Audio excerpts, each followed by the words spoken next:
अरे, छोटी बहू तो कभी भी बड़ी बहू की पैर की धूल भी नहीं बन पाएगी। हमारी बड़ी बहू धरा तो लाखों में एक है।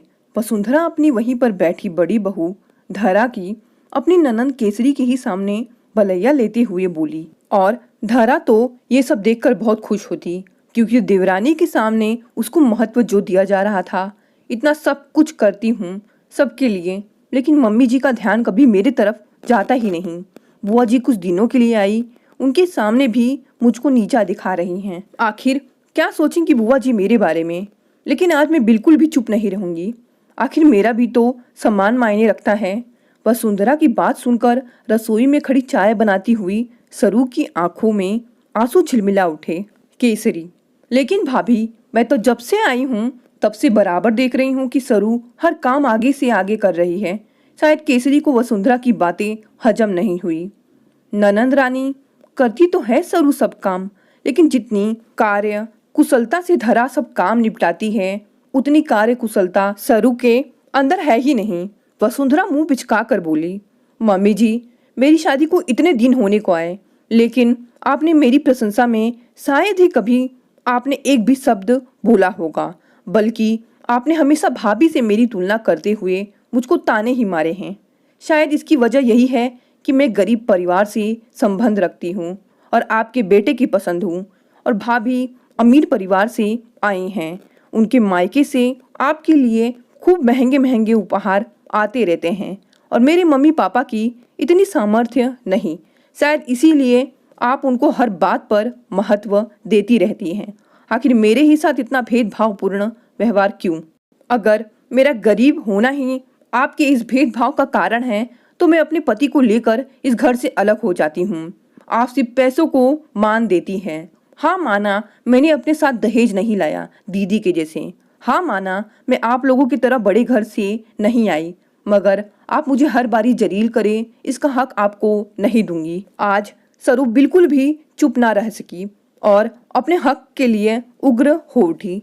केसरी अपने छोटे भतीजी की शादी में किसी मजबूरी की वजह से नहीं आ पाई थी। छुट्टियां शुरू होते ही अपने छोटे भतीजे बहू से मिलने चली आई, लेकिन उसको अपनी भाभी का ये छोटी बहू के प्रति भेदभावपूर्ण व्यवहार बिल्कुल भी अच्छा नहीं लगा। जबकि छोटी बहू आगे से आगे सब संभाल रही थी। भाभी, बिल्कुल ठीक कह रही है सरू। आप जैसे समझदार लोग अगर इस तरह का भेदभाव करेंगे तो ये बिल्कुल भी उचित नहीं है। और हर परिवार की अपनी परंपरा और अपना खान पान होता है, तो कोई ज्यादा होशियार होता है। कहीं ऐसा ना हो कि आपके भेदभावपूर्ण रवैया से आपकी बहू आपसे दूर हो जाए। उसको भी इस घर में बड़ी बहू के सम्मान बराबरी का हक दीजिए। कहीं ऐसा ना हो कि आपके व्यवहार से दुखित होकर सरू आपके बेटे को लेकर अलग हो जाए।